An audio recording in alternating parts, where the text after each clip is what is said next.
we've been celebrating all year. Hey, bad bitch, you like 6 foot. I call it Bigfoot. The bitch fell off. I said, get up on your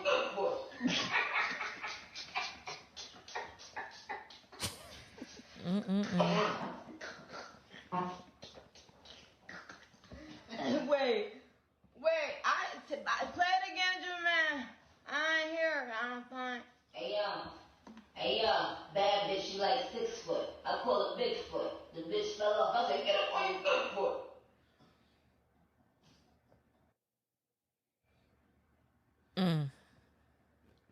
Play it again, Jermaine.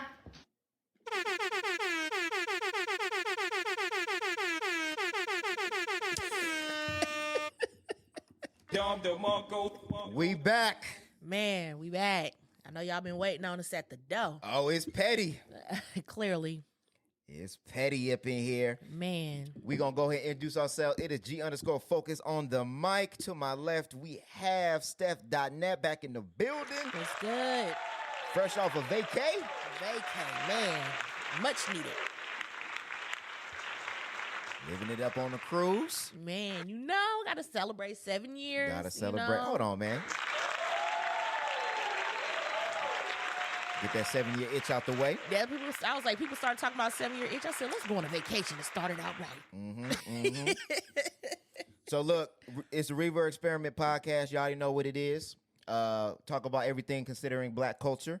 We are back off a hiatus, mainly because Steph had to celebrate her 7 years. So congratulate to her. So go ahead and leave congratulations. Happy anniversary in the chat, in the comments, if you can, please. Appreciate that. But we got business to attend to. Yes. So today, what we getting into? We getting into the Meg and Nicki Minaj beef. Man. We getting into the what was the other it was the good Lord. Look. The is Drake hip hop conversation. Man. And y'all know how I feel about Drake. And then we are also going to get into a relationship advice at the end of it. And then for live, we are going to have a real big conversation about fatherhood, just based off the 21 Savage and the NBA YoungBoy conversation that they've had most recently. So you don't want to miss that. Stay tuned. Make sure you follow us so that way you can get the date and time on when that live is going to be. And it is interactive. So if you guys want to be a part of the conversation, that we will allow you to be a part of the conversation. Absolutely. But the news of the hour is the Nicki and the Megan The Stallion beef. So we gonna get into. We ain't gonna waste no time, man. We ain't gonna waste no time because we already know that we probably gonna name this episode "Hiss" or something that's tied to it. Right? This just dropped last night. We are recording Saturday morning, so this is all breaking news. Right. So Meg had already been, kind of like teasing it that it was coming out, and the way that she teased it was like that beginning where it was almost kind of like a hit 'em up intro. She just kept on teasing it. So it's like, okay, we know she about to respond. We know Party had something to say, did his little diss or whatever. But she came after everybody. She came after everybody. So basically, biggest is she came after Nicki. And the bar that got Nicki all shook up was she said, you ain't mad at Megan, you mad at Megan's Law.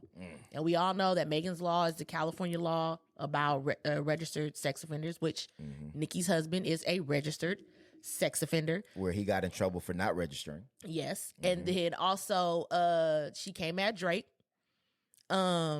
She basically said, you talk about BBL bodies and you got the same scars. She talked about him being a fake gangster and how he be using all them fake accents and hanging out in other niggas' hoods like a bad bitch. I mean, she ate Drake up. And I'm a Drake fan, but she ate Drake up. She also ate Party up, basically saying, you talking about, my bodies and basically you ain't even worth circling back for. And I mean, that's kind of like a typical diss of your ex. Oh, the sex wasn't good, but you was with him. So I don't really feel like that was too much of a diss, but basically it was light. Basically confirming that he cheated and she's not going to go back for that reason. And then she also dissed everybody that's been in support of Tory Lanez. Basically saying like, if y'all on him that bad, get you a JPay and set up a conjugal visit. So I feel like she ate them up. I feel like as a rapper, that's how you respond. Absolutely. She did what you're supposed to do. Yeah. She did what you're supposed to do. I know we in the age of podcasting and interviews, but I want to hear it in a rap. In lives. And as lives. we see with Nicki Minaj, because she immediately went on live. Like, girl, you stayed up till midnight for the release? See, but that's part of her rollout. Yeah. That's part of her rollout, right? So we'll see. We'll see what comes out. But I feel like you have your views on basically rappers using beef as a rollout now. Oh, for sure. After the Nas and Jay-Z thing, after people saw how profitable that was, then that became a thing. 50 and Ja Rule, 50 Cent was really the one that really kind of patented. Yeah, he did say that. That's what he was trying to do. That's what he was trying. He was trying to get the numbers up, where he would diss somebody and then he would get mad if they didn't respond. He would call them and be like, "I gave you an alley-oop. Why did you not respond?" I mean, So, it kind of feeds into the fact of, it's like wrestling. I think it's more so like people like drama. It's like wrestling. Yeah. Everybody thought wrestling was real, and then they found out wrestling wasn't real. Obviously, like, the physicality of it is real, but it's scripted. Yeah, even the physicality is choreographed. So yeah. Yeah, I mean, but you still got to be in shape. But Yeah. the storylines are scripted. I think everybody should have known that. But that's just me. Yeah, I would. I mean, you would think so. When you was a young kid, I could see that. But come on now, as you got older, don't be crazy. Mm-hmm. So here, let's go ahead and play. 'Cause since we talking about rollouts and talking about lives, let's hear it from the horse's mouth and see what Nicki had to say.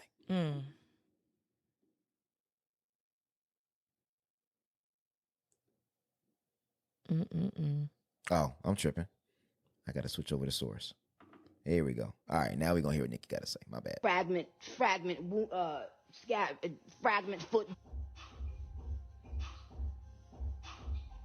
Bullet fragment foot, bitch. Bullet fragment, bitch. She a bullet fragment, bitch. Now listen here, ho. Get up on your good foot. Bitch, I said get up on your good foot, not your bad foot. Fuck was that, a diss or piss? Said it was his, I said piss. My fans called it piss. Yo nigga, bitch, said all that shit about you, ho.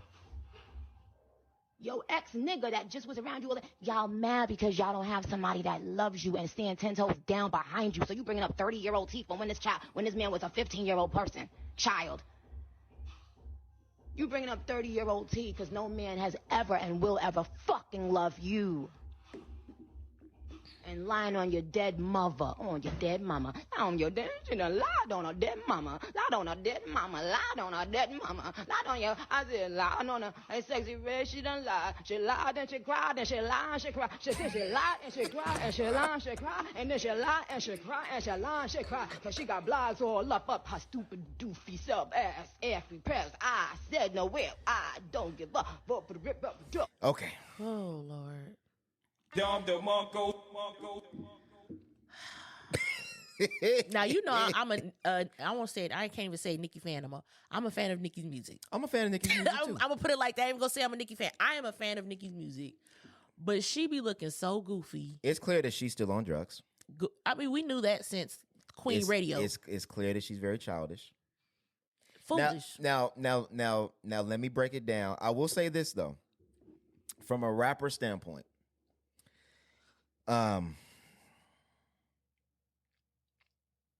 From a rapper standpoint, when you get into beef, battling, whatever you want to call it, styles make the battle.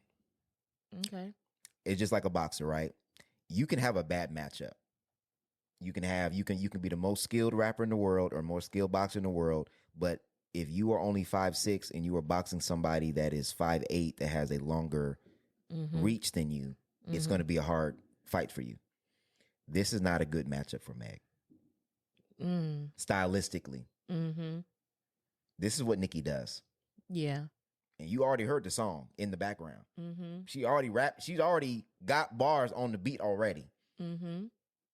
And there's a conversation to be had about Southern style versus New York style. But typically in battles, New York style is more battle I don't say I see battle what you're centric. saying.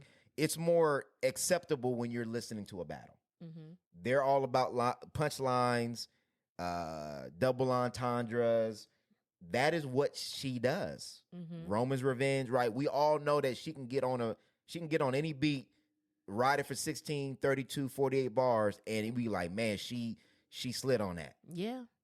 So You can't take that from Nicki. no. You can't take away the fact that she can rap. And that is her lane. So I think Meg did an amazing job on the song that she dropped, though. I think she slid on it too. Oh yeah. But stylistically, it's not a good match. Like, I feel like what she said, it was like, okay, that Megan's Law. But like you said, it's the cadence, delivery. it's the delivery, all of that. Nicki It's has not gonna that. hit as hard. It's not gonna hit as hard.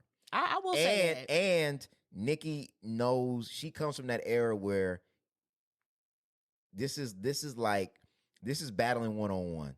Somebody dish you, you take they beat and you slide on that beat so tough that you don't even remember that it was originally her song.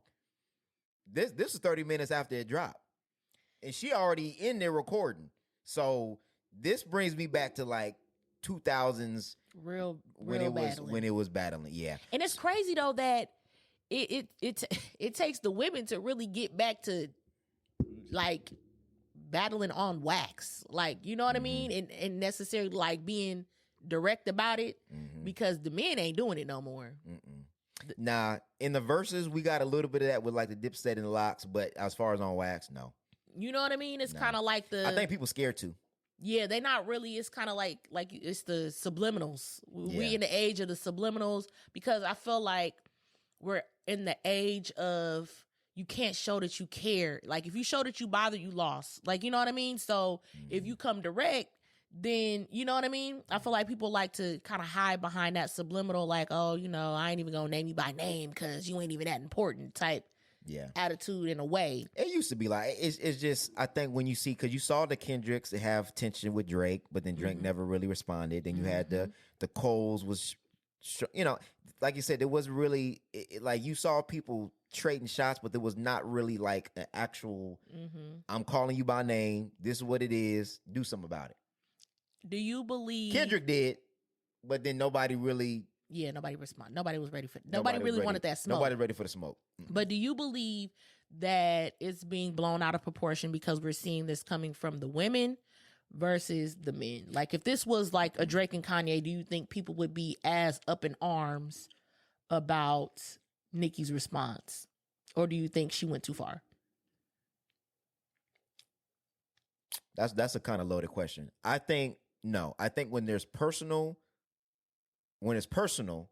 I think it becomes elevated. Especially when you have a backing like Nicki does, and especially when you have a backing like Meg does, because then they become invested, and now they're invested. Now it just heightens what's going on.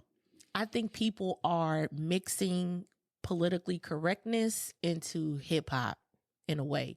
So like, people are like, oh, how can she talk about Megan shot? How can she talk about, you know, It's a double standard. you know what I mean? I definitely Well, you think know what?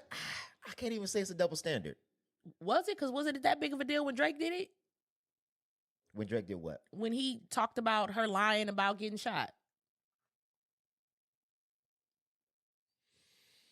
I feel like it's different because it's coming from a woman. I'm kind of like on the fence because I get it. Like, we're in a new era where it's kind of like, now, you know, even we've seen it with comedy. We've seen it where it's like, you can't say this, you can't say that. You know what I mean? We're in that era of people like knowing better, like that's not something to joke about or whatever. But at the same time with hip hop, like I come up in the era of the hit 'em up, the no Vaseline. Yeah, that's what I'm saying. Like when it comes to beefing, ain't nothing really off limits. Like Pac talking about sickle cell, talk about having sex with the man, white, like. Well, that's what I'm saying. what I'm saying is that I think that was back then and this is now. But even now, to me, well, no, I think there are boundaries. There are some boundaries that you should not cross. I don't think Nicki crossed any boundaries though. The only boundary that I feel like she crossed was talking about her mom. Okay, so talk about her dead mom. Talking about the dead mom, I feel like that was a cross. But talking about her getting shot, that's public news. That's news. That's what am I not supposed to talk about something that happened to you? Well, I think, we're in the era of, the girl's girl and the women empowerment and all this, and how could you possibly? And I mean, I get that side of it, but all's fair in love and war. And at the end of the day, Meg called her out of name on the record, and Meg brought up her husband, right? That's news too. The same way, that's what I'm saying. Like, we can't have a double standard. So if I talk about your pedophile husband, then you don't think that you getting shot is off limits? I don't know. I want to know what people think in the comments. Is Meg getting shot off limits when it comes to this? Hell no. Okay. Because we in that room, because we in that stage of mental health and trauma and all this other stuff. So we like anything that caused you trauma, I can't talk about. Okay, so you talking about my husband that's not causing me, you know what I'm saying? I wouldn't say trauma because it's didn't happen to her. But it's happening. Well, it is happening to her. Not that, but him having to register as a sex offender. You choosing to marry a sex offender is not traumatic for you. I understand, but we can't quantify what may trigger somebody and what doesn't trigger somebody.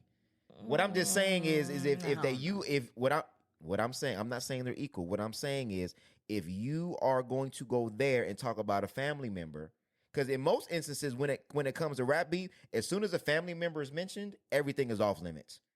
Think about Drake and Pusha T.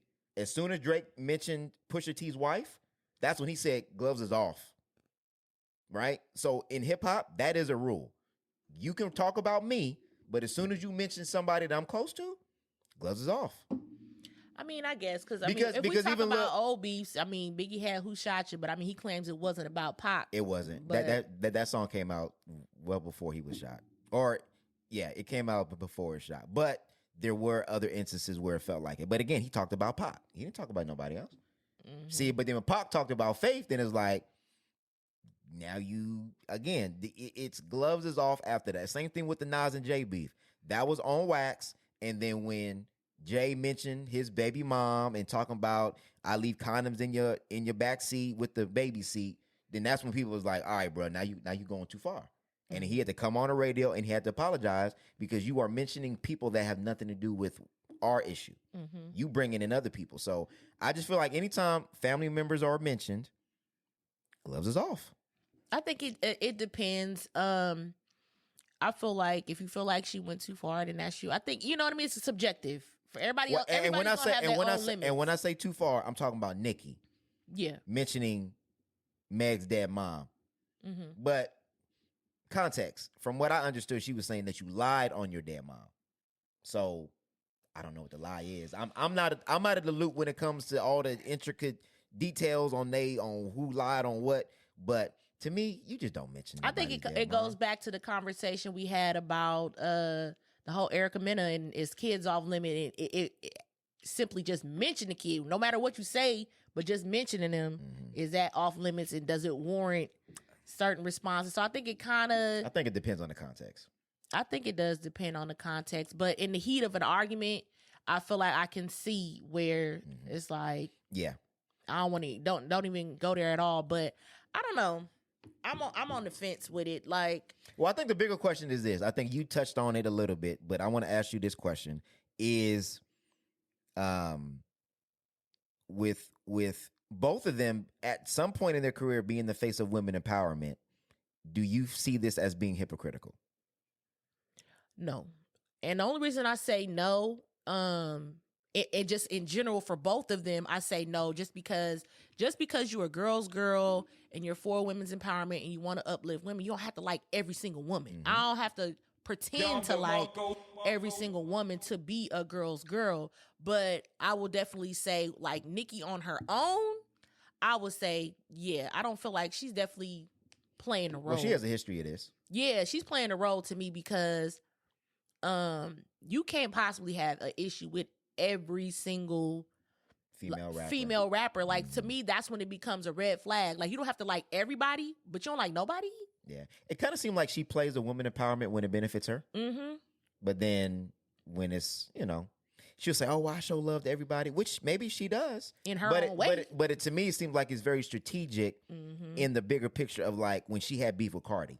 then she was trying to side with other women that would be on her side, it seemed like. Yeah. And again, I don't know the detail. I don't be paying attention to following women who women like this woman and this woman and this. But it seemed like more women have said they had issues with Nicki than you would think for somebody that hangs their hat on women empowerment. Mm-hmm. Again, it sounds like it's more of a capitalistic tool to use to support her. Absolutely. Like I said, when we was talking off camera, like Nicki came up in a time where it wasn't nobody else. It was literally it's just her. Like she didn't have no competition or nothing. Like even when she came in, she had problems with Kim. Yeah. And it's crazy because the problem she had with Kim is the same problems that the new girls is having with her. Mm-hmm. So it's kind of like, ma'am, you became what you claimed, you had a problem with. That Kim was doing. Yep. I've noticed that too. It's kind of surprising, but it's not surprising. So I think it's not surprising because people expect this from women. Well, and when there's a changing of the guard, there's always tension. Mm-hmm. When the new is moving the old out, there's always going to be the old trying to hold on and the new trying to claim they spot. And then it's also a jealousy. We had the conversation with, even with the king and his parents, like the whole, how you treat changing of the guard, growing up. Yeah. It's like, well, we had to do this because I feel like, again, Nicki, when she started, wasn't nobody else in the game. Mm-mm. She was doing her thing. Like, you cannot take that away from Nicki. Mm-hmm. And it wasn't as easy as it is for the girls today. Like, Nicki didn't got no Grammy. You know what I mean? But these girls come to Meg got 3 Grammys? Mm-hmm. Cardi got, did she get album of the year or something? Mm-hmm. I think Rap album of the something. So it's like these girls is coming in and basically benefiting off of the road you kind of paved, but instead of being like proud of that, you want them to basically like bow down to you, which they should show you respect because, you know what I mean, you laid this out, the formula for them low key. Kind of, sort of. The new formula. Kind of, sort of. You think so? Kind of, sort of. I think it's unique because like Cardi laid out the blueprint for the love and hip hop role. Like Cardi laid the foundation for what you were saying. Like Meg, Cardi, a lot of these other girls aren't necessarily rappers like Nicki. No, they're influencers who rap on the side. Absolutely. You get what I'm saying? So I think that's another area of, that bothers Nicki is that she like, I'm really about this. I'm really a rapper. Y'all not really rappers. Y'all If Nicki would have came up during that era, then love and hip hop would have definitely, something around that nature would have definitely catapulted her career even further. Because Nicki comes from the guard where you come under somebody. Mm-hmm. So you were put on by Drake and Wayne, mm-hmm. where you had to be tied to another male artist. Yep. Cardi came up where, look, I can get it on my own. I don't need to be tied to nobody. You know what I mean? Basically, yeah. So, yeah, I think Nicki did lay down some of the blueprint, but I think Cardi just elevated it, which they both helped other women. Mm-hmm. But I know what you're saying. But at the same time, you're not owed respect. You earn it, and just because you paved the way doesn't mean that you can expect everybody else to come after you to respect you. Because again, same conversation. Did you do that for Lil' Kim? Because Lil' Kim paid the way for you. Mm-hmm. Mm-hmm. And I mean, really, Lil' Kim paid the way for all of them. To be honest with you, so where does the you know what I'm saying? Like, did you show her that respect, or were you like, I'm here now, and it's time for you to get out of here? Mm-hmm. So it's a very interesting conversation. I definitely see where people are coming from, but I think you have to factor in the culture of hip hop, and I think when it comes to the women, we don't as much. Let me ask you this: do you think people are turning on Nicki? The barbs ain't going nowhere, but I feel like the general public. I saw a lot of comments that were not in favor of what Nicki was doing. Oh yeah, I think I think her. Because her fans are older. You got to think, like, her core fans are a little bit older. And so, like, we just really not about that. Like, back in the day, I'm not going to lie, like, this would have been, hilarious. Would have been tea. Kind of like back in the day when Rihanna used to be kind of on that bully mess. You know what I'm saying? But we're not entertained by that no more. So let me ask you, do you think it's because that they think that at her age she should be more mature? Or do you think that women are just tired of this, what you call it, mean girl bullying mentality? I think, or do you think it's a combination of both? I think it's a combination of both. But again, like I said, this conversation only comes up with the women. You don't hear about bullying when it comes to the males and how they operate in, doing the same exact thing.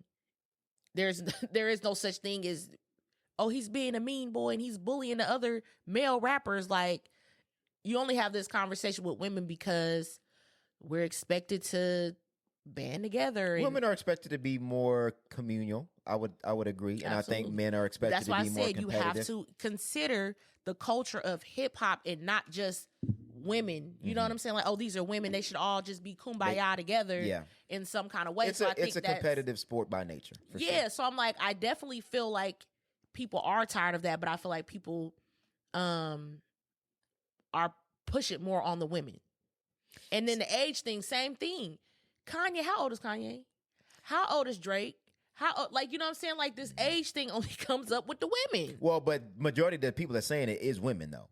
Oh yeah, that she's too old to be doing this. You need to mature. You need to stop being so petty. Like, so it's not men saying it. Yeah, but again, like I said, we do have internalized misogyny, and I feel like that whole we always bring up age and that kind of stuff when it comes to women. That's what we're used to, because at some point you start to become less valuable as you age. As a woman, that's the right. So do you think that that's also a product of the comment she said that you only reason that you mad because you don't have a man that's gonna love you? Internalized misogyny, because I feel like we always default back to what we know. You know what I'm saying? And a woman's value is always tied to being desirable by men. And if you aren't, that's a shot at you. And I'm like, girl. Yeah. So let me pull that because she I guess part of her thing was saying that she her feather in her cap is that she has a man who loves her, right? I want to play this clip. I think this is pretty interesting that she actually admitted this, and maybe she wasn't thinking about it, but I just want to get your thoughts on this and see how you feel about this, because I think the internet caught on to it, and I think they kind of cringy on this, but I'm gonna play it and then we're gonna go on to the next thing.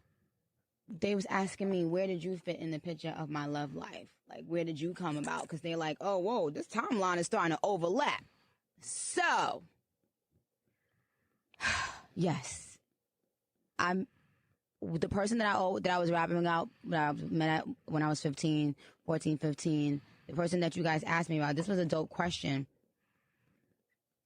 is the person who basically got cheated on with, and he was the person that it was, and then you saw him and fought him. Beat the shit out of him. They was asking. Okay, so let me put this in context. Okay. Please. Queen Radio. This is Nicki Minaj with her husband Kenneth Petty, right? So I guess what she's saying is the person that I'm assuming it's in some song. I'm not no Nicki Minaj expert. Rapped about she cheated on her love of her life or her, high school boyfriend with Kim. With her husband. Current husband. Okay. The problem here is Nicki Minaj is 41. Kenneth Petty is 45. So if she cheated on her then boyfriend with him at 14, 15, then that would have made Kenneth Petty 19 or 20. Right? Or 18, 19. 18, 19? They're saying 19, 19, 20, 18, 19. Bottom line is, you were messing with a minor. So not you spilling your own tea. Running your mouth, talking too much. Girl. I don't like that shit. For sure, bro. So like you further giving receipts and evidence that your husband is a pedophile. Ma'am. Stop. I don't like that shit. For sure, bro. I don't like that shit. What I don't like is you are defending him as if he's not, but then you just basically admitted that he was. Because this is the thing. I think her idea is that what she be defending is that he's not a rapist. But obviously she know he a pedophile if he was messing with her. And then that's a bigger conversation on whether that's just part of our culture or not. I feel like at that time it was. Like, we got to be honest. And I know that being honest about it don't make it right. You know what I mean? And hindsight is always 2020. But at the time, the culture of young girls messing with older men was more acceptable than it is now. It was. I think when you know better, you do better. You know better, you do better. But at the time, it was like, again, even my husband, he was like, my dad was way older than my mom. People know this. Come on now. Like, we ain't crazy. Look at your birth certificate. Yep. How old was your mama and how old was your daddy? Yep. Like, let's just be real. Yep. And then I think a lot of people try to use that as an excuse now. Oh, well, y'all, it was girls in high school that was messing with older dudes that was coming. Okay, so what do I got to do right now? Right. But you just going to keep doing it? Right. Like, don't make no sense. Right. Like, yes, that was happening. And yes, that was more, like, even when we look at the music, the Tenderoni and the all that, they was talking about, I think it was an LL Cool J song where he was talking about going up to the high school and picking up girls. Like, what? Yeah, there's a lot. It wouldn't be in the music if it wasn't more accepted. If it wasn't accepted, then we get that. Yeah, and just because it's culturally acceptable doesn't mean it's right. Yeah, I mean, there was a time that, I mean, we just came from watching The Color Purple musical where they just rolled up like, I want your daughter. Like, what? Yeah, I mean, and then it goes all the way back. Elvis Presley, right? There's multiple famous people that have married women that were underage, and I mean, you know, goes down. I mean, even the Jay-Z and Beyonce. Jay-Z, yeah, absolutely. That because that timeline don't match up either. Hello, it really don't. But we try to act like we try to turn a blind eye to that. So it's just interesting that what you are vividly defending, you have also confirmed. So, but yeah. So just for fun. So in the beef between his.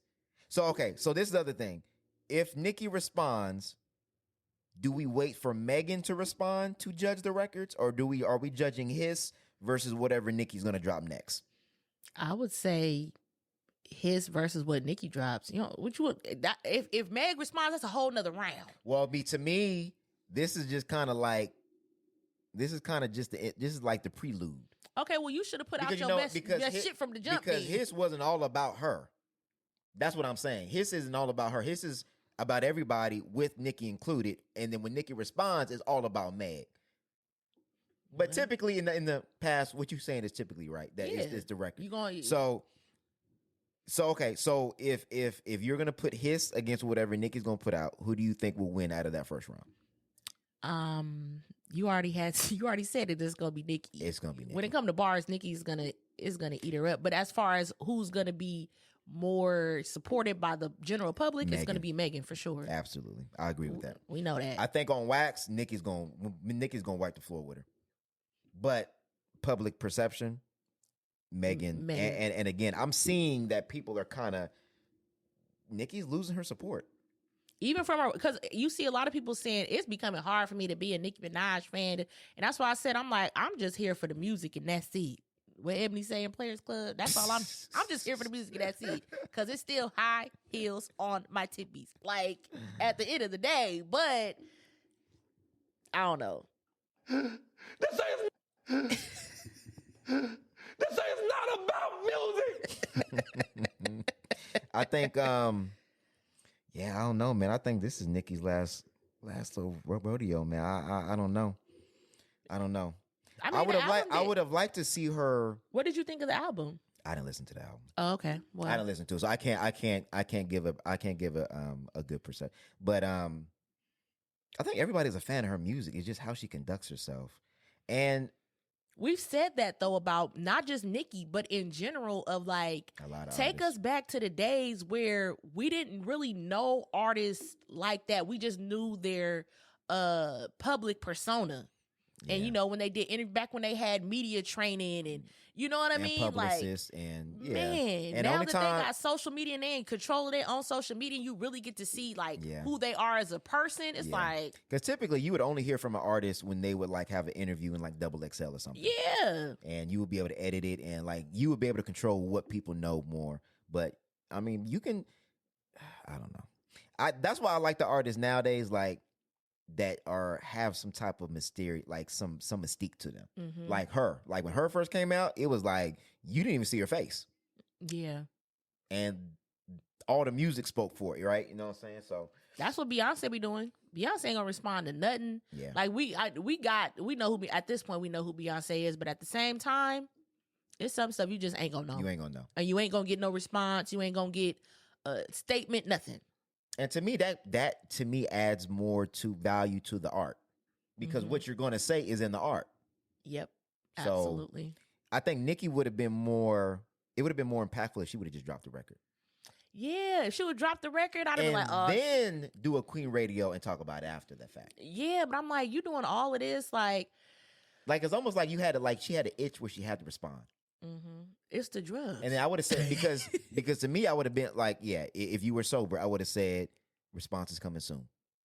I would have said nothing. Or wait on it. No, I wouldn't have said, like, people would have been hitting me. I would say, just wait on it. It's coming.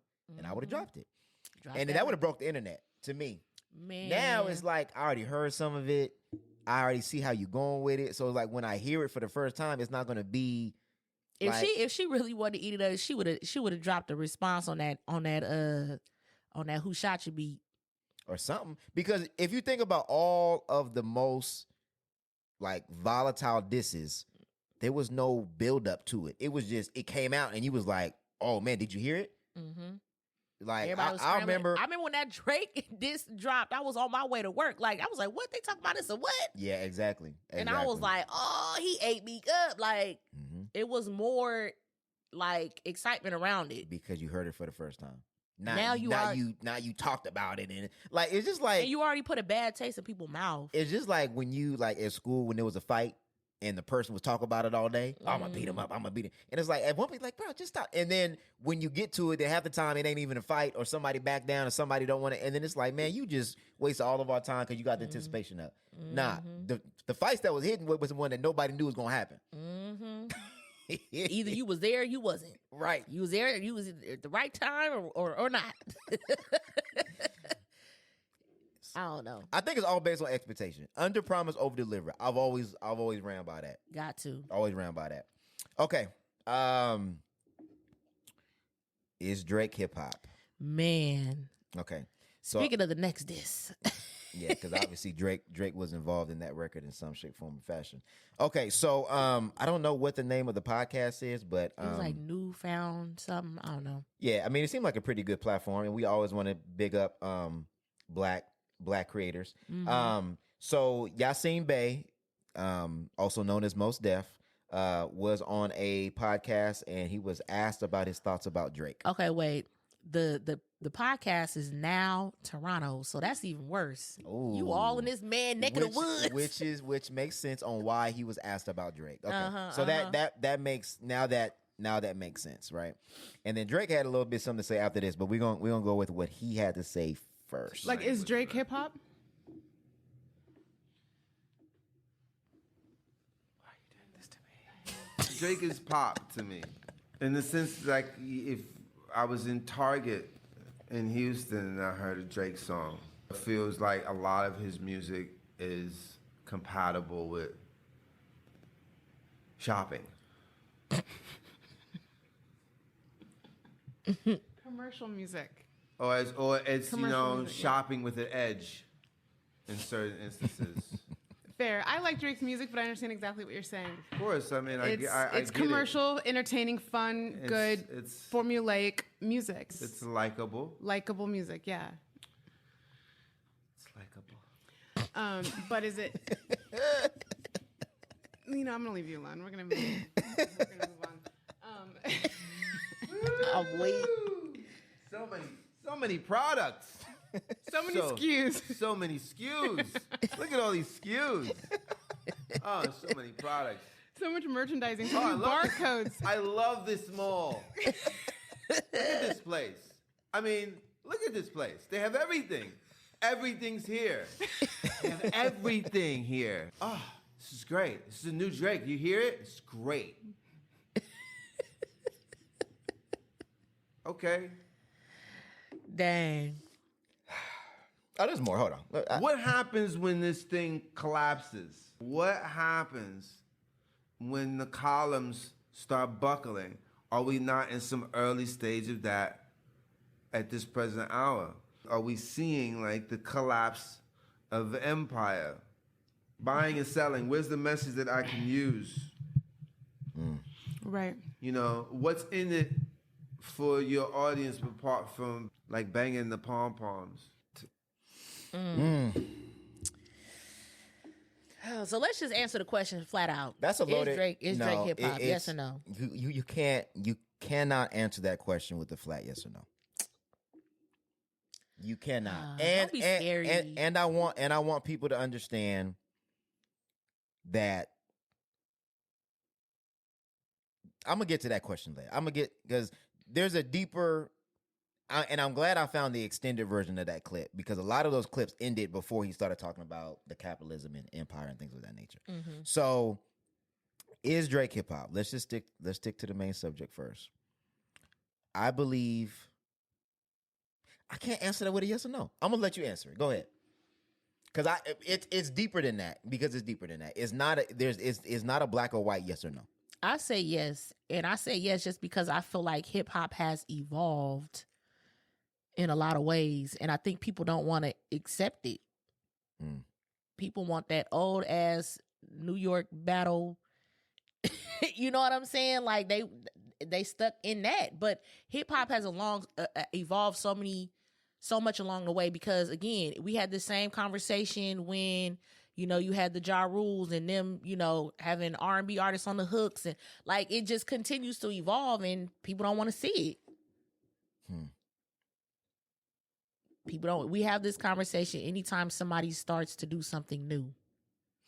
Okay. I'm going to try to answer this the best way I can, and it's very complicated, but what I believe is this. I think the question is not, is Drake hip hop?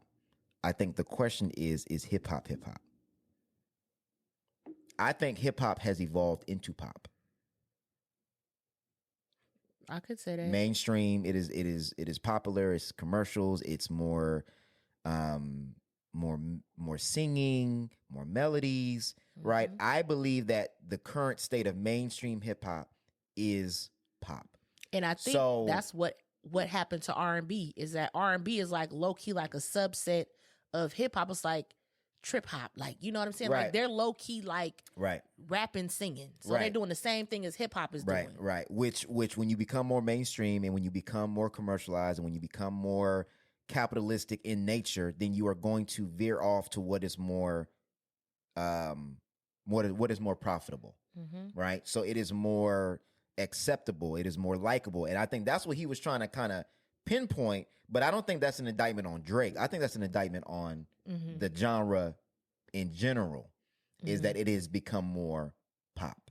But I think people feel like Drake is the one who kind of like how they blame T-Pain for auto-tune, like you ushered it in. Yeah, and I think that's fair. And I also think it's fair to say that his music is formulaic.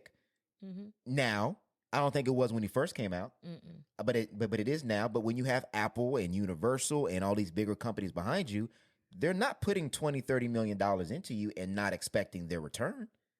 So you are going to have to be more. You are going to have to cater more to the masses. So yes, he's pop, but he comes from hip hop. I think he has hip hop roots.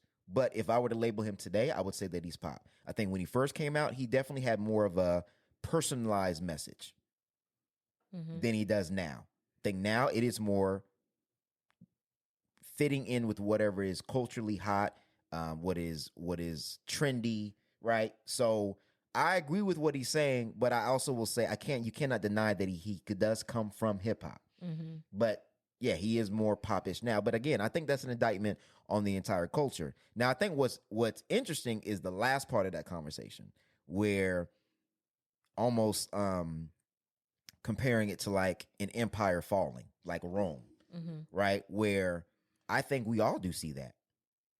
I see it for sure, that there has been a dramatic, and I think that we had this conversation maybe 2 episodes ago, that there's been a dramatic drop off when it comes to artistry, when it comes to messaging, when it comes to creativity, when it comes to the attention to detail for people's art. I do see that.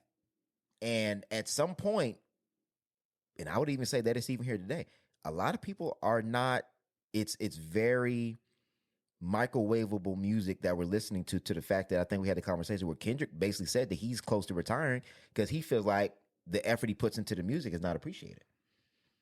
I definitely could say that. But at the same time, you also have to look at who is the main audience. The majority of the consumers of the audience are white people. So hip hop historically was a message for inner city Black and brown people. When I tell you, like, I'll have to agree with what you were saying as far as like we're not the target audience, is when I went on that cruise. And like when we only went to the club like one night, we old. But when we got up in there, when they started playing like the Sexy Reds and the all of that, baby, the white people filed to the floor. Filed. Wasn't us, it was them. Like, and I'm like, what song? I ain't never heard. Some of the songs I ain't never heard this. They know it. Baby, they know it. Yeah. And they up there dancing bad. Just let that coochie breathe.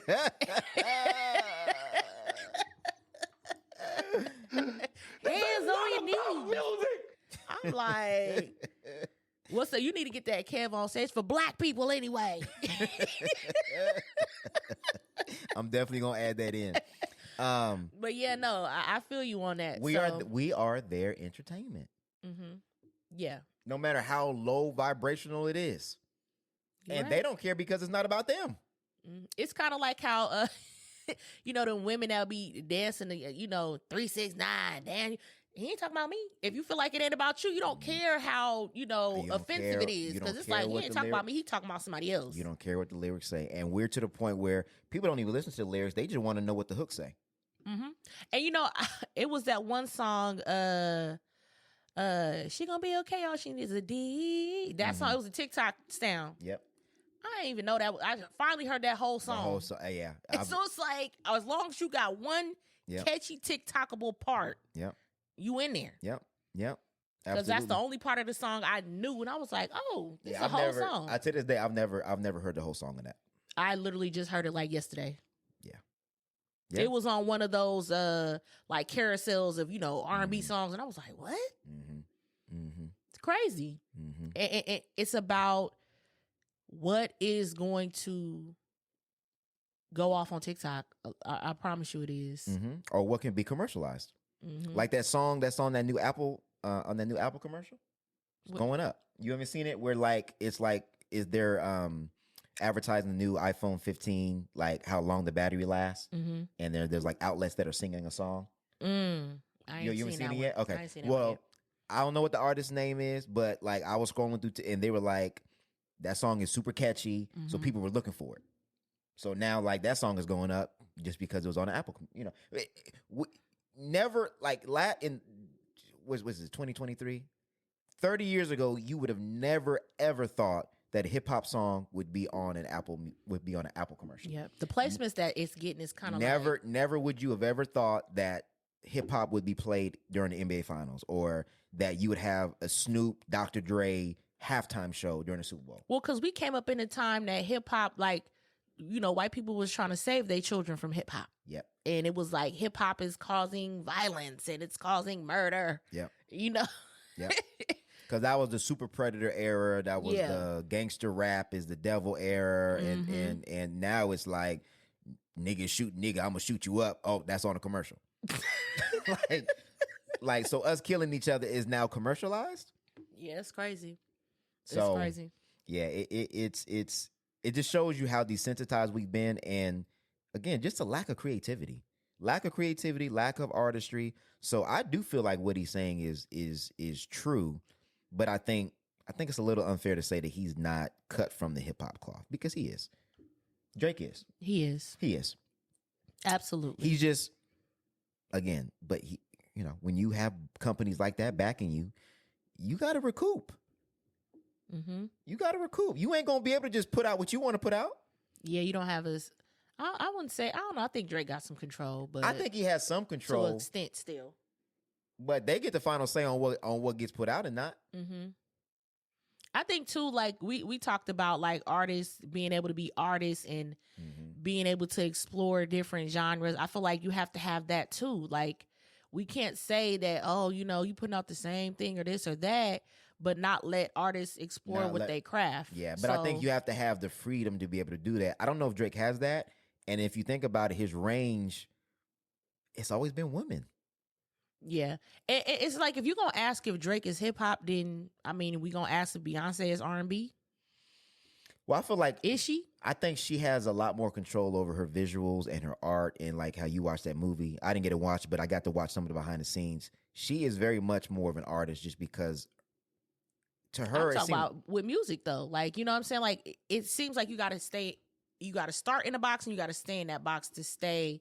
You know what I mean? I feel like Beyonce has had R&B albums, but she has put out a dance album. She's put out, you know what I mean? Oh, I get what you're saying. Like, yeah. I think people don't mind experimentation and being creative. I just think when you have like with Drake, when it's more of a formula, I think that's when people have the issue because it's like you're not really trying things. It's not authentic. Yeah, it's not authentic. It's more this is what worked. This is what has been working, and it's and I'm just saying this just for an example, but like I've been in the studio where like people would say, oh yeah, so it has to be verse, hook. And then like I will come in and be like, well, who's to say that there's a standard way to do a song? Well, that's how we always do it. I'm like, but if it doesn't fit with your if it doesn't fit with your vision, it's still a standalone piece of art. So if you want to go no hook, don't do a hook. If the song is only 2 minutes, song only be 2 minutes. If the song is 8 minutes, be 8 minutes. But I will be in the studio where people be like, oh, it has to be 5 minutes. Says who? And it's like now instead of you fulfilling your artistic vision, you are now trying to confine that to a formula. What works. Right? The same thing. I mean, and for those that don't know music, I mean, the same thing with the essay. I think we can all relate to this. We've all written an essay where we had a really good idea and we had to stretch it to fit what the teacher asked us to do. We had to fit it to the 500 words, even though the point we were getting across fit within 300. But because the expectation was 500, then we got to throw in little fillers and add a little BS in there, and then it dilutes the message on what you were trying to say. I see what you're saying. So, yeah. I gotta agree with you on that. And I love Drake, but I feel like I like Drake, I like Nicki, but I just feel like, with who you like, they're not above criticism. No, and honestly, Drake is needed. Like, we need different types of artists and different types of, you know what I'm saying? Like, it doesn't all have to be the same. There has to be some diversity. Yeah, I agree with you. I think it's kind of like Drake, like I said, if you compare with Drake with Beyonce, as far as like they open up the lane for other people to try different things. You know what I mean? In a way. Yeah, that's true. Because you seen it with Beyonce putting out her album, and then now you see kind of like Ariana Grande kind of put out her little thing, and I'm like, it's giving Beyonce influence, Beyonce inspired her new song for sure. Oh, for sure. So you need those big artists that could kind of like set the tone in a way. Yeah, and I mean, but we can see the footprint of the Beyonce. I mean, and for Beyonce, it's not just because of her commercial success; it's because of her artistry, right? I think with Drake, a lot of the footprint we see, like other people copying Drake, is because he's successful and not because of other things. So of the actual, influence. No, I feel you on that. Oh man. So what we getting into for the relationship advice? I think it was the conversation that Shannon Sharp had with 21 Savage was interesting about dating publicly. And he asked him, would he date publicly again? And he said, yeah, but Shannon's response was, no, because if you date publicly, you have to break up publicly. And do you think that is a standard? I feel like that's what people expect. They expect you to break up publicly, but I don't feel like you have to. I don't owe you nothing. So, okay, so dating publicly or breaking up publicly? No. Or just everything publicly? No, he asked 21 Savage if he would date publicly again. And he said yes. But then Shannon was saying, no, he wouldn't, because he feels like if you date publicly and you share your relationship publicly, then you have to break up publicly. And a lot of people agree with that. They're like, you showed me all your relationship. What happened? Now all of a sudden you want to be quiet with the breakup. And I'm like, I don't feel like you have to. No, absolutely not. You do what's in the best interest of your sanity. But I do agree, like, you know, sometimes when people be having like those social media relationships and like basically you've profited and made money of us following your relationship and your family, and then now y'all breaking up now, but you don't want to say nothing about that. Here's a good one. I agree with you. Dang, I don't know if I want to do this one.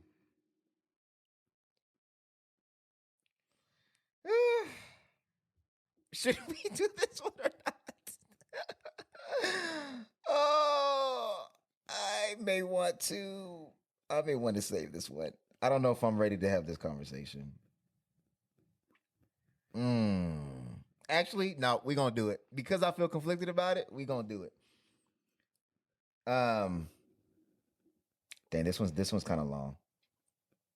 But I think it's important. I think it's important to have this conversation. Okay.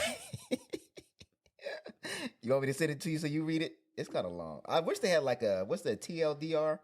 Where they kind of get it, you know, they kind of confine it. Mm-hmm. I'm going to send it to you.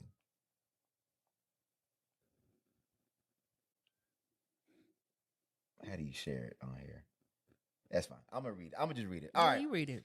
My 35M. Did they be writing these weird? My 35M GF25F of 3 months literally just told me she has herpes. Oh, wait. Start it again. My what? My BM what? Oh, I get it. No. I'm sorry. I'll be reading these wrong. He's 35M. So his girlfriend, who's 32, of 3 months, literally just told me that she has herpes. Okay. Okay. Continue. Okay. So I'm sort of freaking out here. Been dating a girl for 3 months, and we've been head over heels for each other since day one. Things were getting absolutely perfect. Tonight, we were just hanging out. What is going to be bad? She was going through some things. She came across some of her medications. Okay. She came across some of her medications, and then she casually said, there's something she needs to tell me. I asked her what, and she didn't say anything, so I didn't press. After about 10 minutes, she looked over and said, hey, I need to tell you something. I have herpes. Then he has a dialogue. Me. What do you mean you have herpes? Like you get cold sores or you have genital herpes? Her, genital herpes. Why are you telling me this? Now we haven't used a condom since... Okay. Me, why are you telling me this now? We haven't used a condom since our first date. Her, it's a hard topic to bring up. I haven't had an outbreak for 11 months, and you can only catch it if I have symptoms. Me, this is the boyfriend. I didn't think that's entirely true. It's really shitty that you have herpes, and I'm sorry for that, but it's also pretty damn shitty that you're telling me this now. Actually, I'm pretty damn pissed off. There were some more back and forth, but ultimately my world kind of feels flipped upside down right now. She didn't feel like it was that big of a deal. It wasn't easy to bring up that when she has an outbreak, we just won't have sex. I, on the other hand, think it's messed up that we've been dating and having unprotected sex for a little over 3 months, and I'm now learning that she has herpes. For all I know, I already have it. We had sex twice today, twice yesterday. I'm hoping they had the conversation after he had sex. Okay. Outside of that, outside of the obvious risk of dating someone with herpes, which is something I need to do more research on, I don't know if I can get over something like that not being brought up. I almost feel cheated, like she decided it was okay to risk my health without my consent. Can someone tell me if I'm overreacting? It's shitty because as of yesterday, it felt like I wanted to marry this girl, and now I'm laying here stirring, rethinking everything. Woo! Oh, I gotta Google this. Man.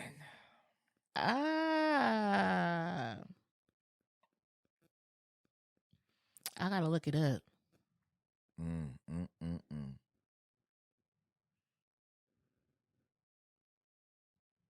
Well, what is your initial thoughts?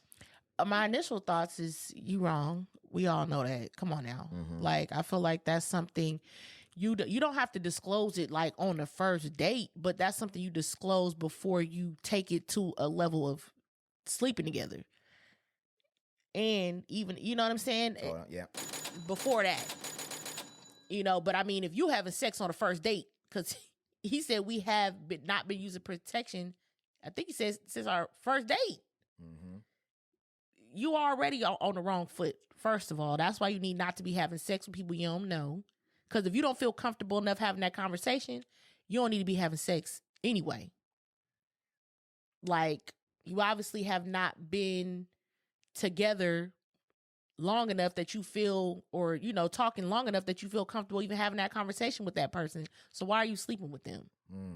You know what I mean? But even still, before you have sex, you should have the conversation. So if it happened to be the first date, then oh well, you got to talk about it right now. You know what I'm saying?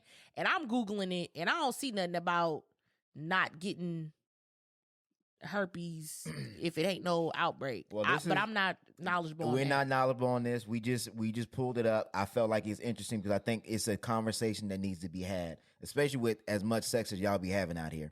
So this is what it says from Johns Hopkins Medicine. It says herpes, or HSV, also known as genital herpes, is most likely to be spread when an infected person is having an outbreak, but it can also be transmitted without any symptoms being present. Medications can help reduce their symptoms, speed up the healing of an outbreak, and make you less contagious. One of the other things that this is from Up to Date, and I don't know how reputable the site is, but he says one study examined rates of genital herpes transmission in heterosexual couples when only one partner was initially infected. Over 1 year, the virus was transmitted to the other partner in 10% of couples, but in 70% of cases, infection occurred at a time when there were no symptoms. See? I so said, it looks like the rate is low, 1 out of 10, but within that 1 out of 10, 70% of the time was when there were no symptoms. So there you go. There you go right there. So again, be careful. Be careful out here in these streets.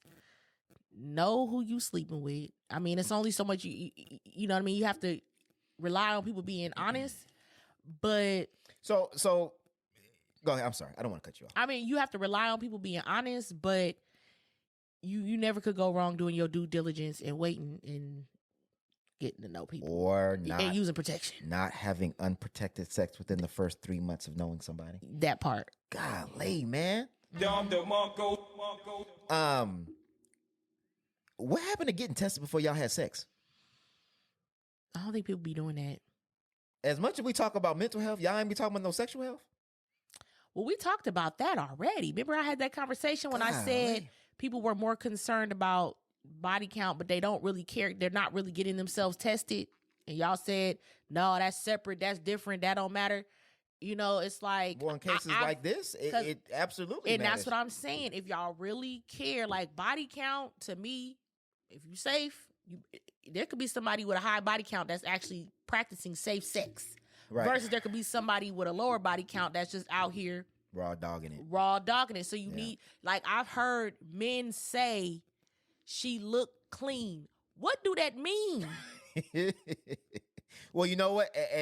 And which means your what you thought about her, how she carried herself, her reputation. Yeah.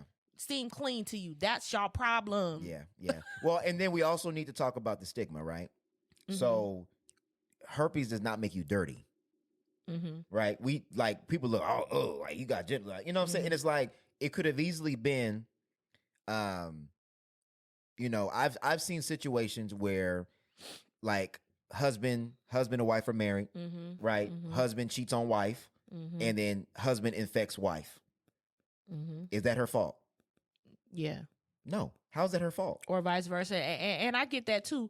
But I just feel like when I say she looked clean, that's their way of judging on whether or not I they understand what you're saying. Sleep with somebody unprotected. Like, fool. No, I know, but there ain't no look clean. But I'm just saying, even the stigma of just when somebody has contracted something, then you automatically think dirty, hoe, sleeping around. And it's like it could have easily been they were in a committed relationship, got infected by somebody who was unfaithful, and or it could have been just they first time and the person didn't tell them.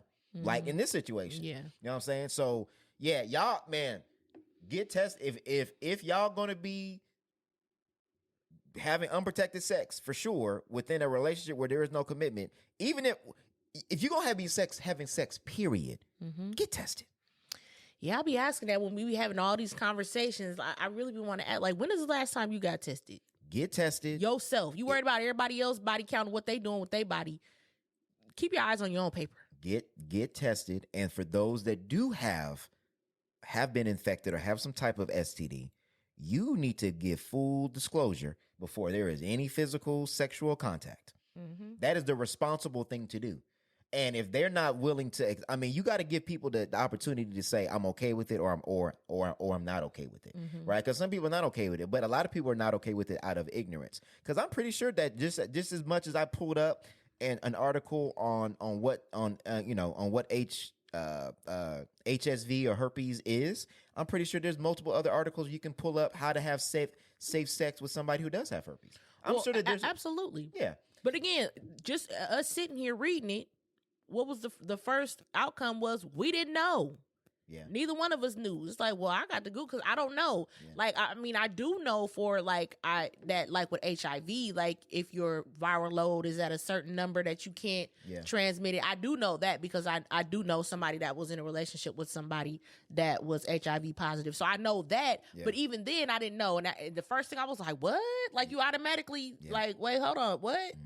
And then again, I was educated on that. I was like, I didn't know. Yeah. So I do agree that the education on it probably is low. Lacking. Very much lacking. Very lacking. But at the same time. And as much as we be having sex, like y'all be knowing all the positions, and y'all be knowing all the names of the toys, and y'all be knowing how long the battery lasts. Y'all be knowing all these, you know, the harnesses, and y'all know all the lubrications, and if it's gonna throw off your pH balance, y'all be knowing all that stuff. Come on now. Y'all be knowing what kind of condoms to use, if it's lambskin, if it's latex. But then when it comes to STDs, then it's I don't know. I don't know. Yeah, look, I'm guilty because I ain't know nothing about that.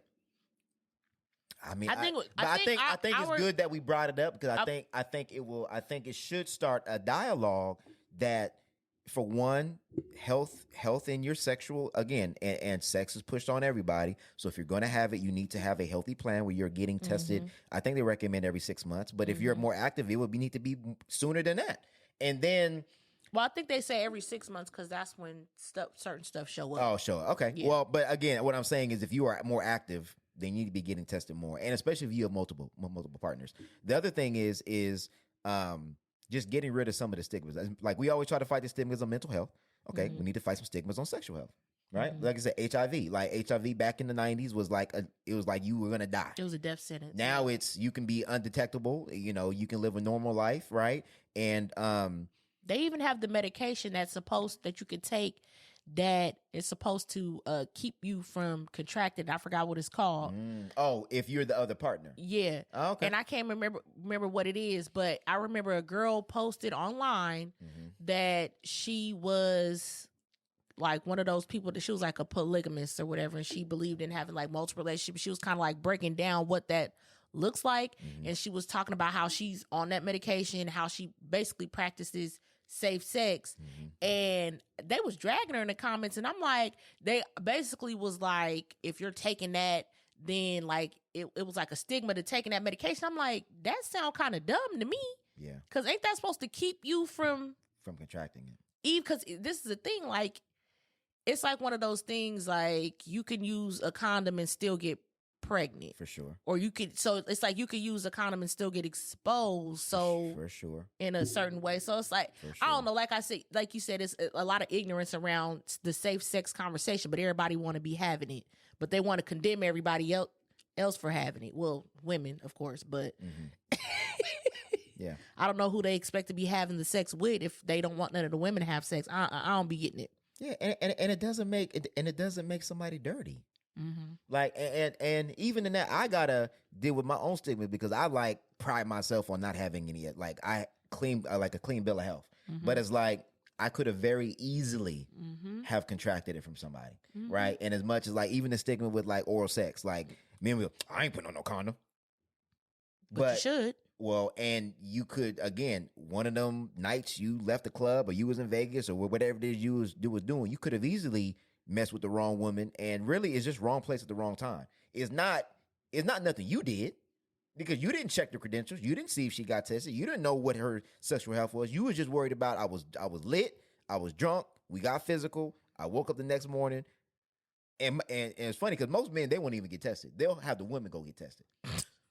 Because if she clean, I'm good. And then if she clean, I'm good. So it's really pure luck that you didn't. And again, I have to admit that it's pure luck that I have not, and it's not like, oh, I choose only clean women. You don't know. You don't know. You don't know. You don't know. It's just like you see the person that out in public, they all put together, whatever. Then you go to their house, you be like, what the hell? Exactly. Exactly. So there's a lot of people that were put in bad situations that may have contracted a STD, not something they were doing. And like I said, we hear stories all the time. First time you got sex, end up pregnant, or first time having sex, you catch HIV. Crazy. And it's like, dang, like, and we just automatically think STD, you sleeping around. Yeah, that instead is of like automatic. It could be the case. But it could be, but more than likely, but it could also be, I'm in a committed relationship. My spouse or whatever fooled around on me, and now I got it. Why do you think every time as women, when you go to the doctor, whether if you're going for your annual checkup or if you happen, it's easy for us to get a yeast infection, you get whatever. When you go, first thing they're going to ask you, they don't care if you're married or not. Would you like to be, they going to want to ask you to run a full panel. Yeah. And they don't care because they know the statistics of you contracting something and being in a committed relationship or in a marriage. For sure. They ain't asking that for no reason. They're not trying to, judge you or, you know what I mean? Like try to insinuate nothing. They just know what it is. Yeah. Every time I go when I go to get my, yearly, not yearly, but I think it's every 3 years when you my age, they gonna ask you. Yeah. We want to run everything. Everything. Just to be on the safe side. You know what I'm saying? Because they ain't gonna take your, oh yeah, I've been okay. Like, I know my husband ain't doing nothing. Okay, girl. Yeah. Or just like, because there's shame associated with it. Like even on paternity court, when they find out that the person they brought to them is not the father, I didn't sleep with nobody else around that time. Obviously you did. You had to. Like, there's no what are you talking about? There's no way. There is nobody else. Okay, so you just had like a virgin birth? Like you just had like an immaculate birth and the baby just showed up? Yeah. But again, because there's shame tied to it.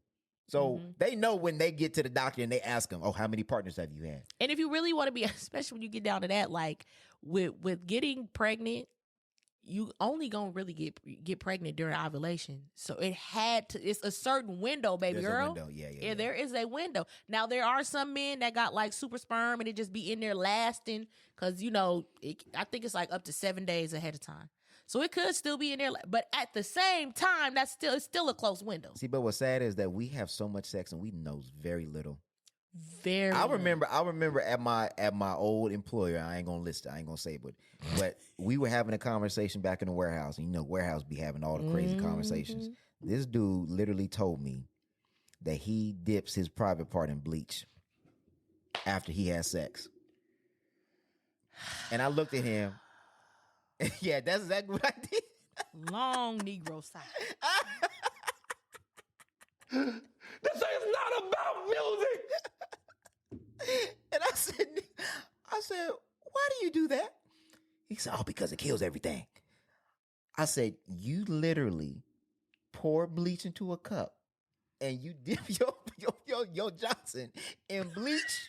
I said, bruh. I said, it don't be burning? He said, oh yeah, it be burning a little bit, but that's just getting all the stuff off. I said, oh Lord Jesus. I said, you should have been paying attention to sex ed class, mama. It's giving Donald Trump. And he was about drinking bleach to kill COVID. Dead serious. Oh, Dead serious. My God. So parents, please do not rely on the public school system to educate your children on sex. Please do not. You got brothers out here dipping they Johnson in bleach. His daddy probably told him to do that too. Somebody probably or uncle or somebody told him to do it. Stupid told him to do that because you don't just think of that on your own. I don't know, child. That man read the bottle and said kill 99.9% of bacteria, and he said, "Oh yeah, this the one right here." And he said, "Yeah, I ain't caught nothing. See that bleach be killing all that bacteria." My man, I am shocked right now. I can't even. You would be surprised at what some of the other stuff be saying, man. Yeah, I mean, and a lot of it is just ignorance and shame, man. Like, there's a story I can't tell because I don't want to incriminate. Because if I tell it, they'll know that I'm talking about that. I ain't gonna say it. But the bottom line is, tell it to me off air. I'll tell you off air. There's a lot of ignorance that comes along with sex, and there's a lot of things that come. It's just shame and ignorance. So, matter of fact, I would love to have somebody on the show that is either had to, I want to say conduct, has had to navigate relationships with an STD, so we can maybe dispel some of the stigmas, or somebody that is like a sex therapist. I think we're trying to get a sex therapist on the show for a while. Somebody that we can talk to that we can talk about the truths. Yeah, what's truth and what's a myth? You know what I'm saying? And then like be able to maybe have somebody on the show that talks about how they just get more insight on what does that look like if you do have something. And still, because I mean, you can still have a healthy sex life. It's not. I think we think, oh, that's the end of it, and ain't nobody gonna want me, and ain't nobody gonna want to marry me. It's like, no, it just means it gotta look a little different. You know what I'm saying? So, and then also like some stories on how they got it, because I think again, most people think got it from being a hoe, got it from sleeping around. No, again, it could be very easily, like you said, being in a committed relationship, somebody cheated on you, right? I know, and even if you didn't, I know, even if you got it from being a hoe, look, everybody had a hoe phase, right? And just because you got lucky in yours, right? Don't be trying to. That is true. and then, but how do you navigate your relationships going forward? Do you tell them from the beginning? Do you tell them before you have sex? Like, when do you disclose that information? That's a good question. When do you disclose? Because that's really what the question was. And I said it before you have sex. Now, since you decided to have sex on the first date, then you have to disclose to somebody that you don't know like that. So then that's another good question. So you're saying before there's intercourse. So if you're dating for somebody for 6 months. At that point, then again, it's subjective. It's up to you once you feel comfortable with that person. But at the end of the day, I know it's not going to be in no one date. If you when you're dating somebody and you start to feel like, okay, this is somebody that I trust, and this is somebody that I could see a future with, then I would disclose. But other than that, if I'm not sleeping with you, I don't have to disclose nothing. So it's not before intercourse. It's when you feel like you're interested to date further. No, I feel like it could be either or. No. So I know. Because the sex, let's just be honest, the sex be coming before that other part. Sometimes. A lot of times. Well, it depends on the person. A lot of times the sex be coming before that. That's why I say before intercourse. So what you're saying is either or. Either before intercourse or before it starts getting serious. If you haven't had intercourse yet. Yeah, that's what I mean. Okay. So, and I agree with what you're saying. I'm just going to play devil's advocate. There will be some people in the comments that will say, I want to know that before we get serious. I get that way, because that may be a deal breaker for them. So I get that. But at the end of the day, I feel like that person reserves the right. If going forward, if we don't go forward, that's fine. But at the end of the day, that person reserves the right to find out if you're somebody that they could trust. Because a lot of times that conversation could be a dangerous conversation. Yeah, it could be a very dangerous conversation. I think this is a good conversation because what if I like you? And what if that is a deal breaker for me? And then you tell me, and then I'm like, oh dang, like now you didn't lose nothing. Well, yeah, you did because you what I'm saying on the second scenario, if you're not telling them until things get serious, then I did lose something. I lost time. I invested. You will be okay. I get that. But what I'm saying is, but you have lost something, especially if you're 6 months in. I guess. But at the end, there are some people who are waiting for marriage or are waiting to have sex. So for those people, yes, you are, because you've invested and put time all the way through. But I also get what you're saying, because what you're saying is very valid, that may be something that I'm not comfortable sharing with somebody that I just met. Mm-hmm. You know, because at that point you can run into somebody that now is going to run to the streets and tell everybody. You know what I'm saying? And drag your name. So you gotta wait. Okay. And you can wait, and somebody can still do that. You know what I'm saying? So it's a catch-22. So we're gonna ask, when should you disclose if you have an STD? Should you disclose it right off the bat? Should you disclose it before sexual intercourse? Should you disclose it when things get serious? Or should you not disclose it at all? Now, we know the last one. Well, no, I'm asking we asking the streets. We asking the streets. All right. Because even though y'all may try to answer with the politically correct answers, some of y'all don't be telling nobody nothing. Okay. And be thinking that a condom gonna stop everything. That's true. But then be having oral sex and be thinking that they ain't gonna change. Anyway. Oh, man. This is gonna go up. It's gonna go up. I'm with it. This is gonna go up. And we're asking this question not to shame anybody, but to try to tackle the stigma of sexual health and STDs. Mm-hmm. Okay? So I want to make sure by no means are we calling anybody dirty on this podcast. Because we know how people be clipping stuff up. Okay? But I think it's an important conversation to have, especially when, like, there's areas where, like, it's, like, skyrocketing. Yeah, and ain't nobody talking about it. Like, I think Sacramento was one of them, right? Yes. DC's one of them too. Like, I know, I just in my, like, scrolling, I'll be seeing, like, it's up 30%, up 40%. I'm like, dang, okay. So, yeah. So everybody be safe, get tested, and let's have a grown adult conversation about stigmas. This might end up, parlaying into a live too. You will see how it goes. Oh, for sure. For sure. That'll be an adult live too. So, and with somebody that is experiencing it on one side or the other. But yeah, I think they're brave enough to do it. If they're comfortable enough to do it. Because the internet is a nasty place sometimes. It is a nasty place for sure. For sure. People are very opinionated and do not care about what they say, how it affects people. So, yeah, I just want to. We like having them difficult conversations. I think this would be a good educational conversation, even for me. Same. Even for me. So, all right. Well, we appreciate y'all. We are back. We back. We love y'all. We appreciate y'all. Everybody that is that's been rocking with us. I didn't say it at the beginning, but please like, subscribe, comment. That will help out the algorithm. Yep. If you can donate, please donate. And if not, we will see y'all next episode. But we are back in full swing. No more breaks. We just wanted to make sure that Steph was able to enjoy her 7 year with her husband, man. That is I'm very appreciative of, man. He has been, praying for me and my family, and me and him kind of talk every now and again. But yeah, and if you are looking for somewhere to work out in Sacramento, man, please hit him up, because I'll be watching the videos, man. I might want to get in there, man. Pull up.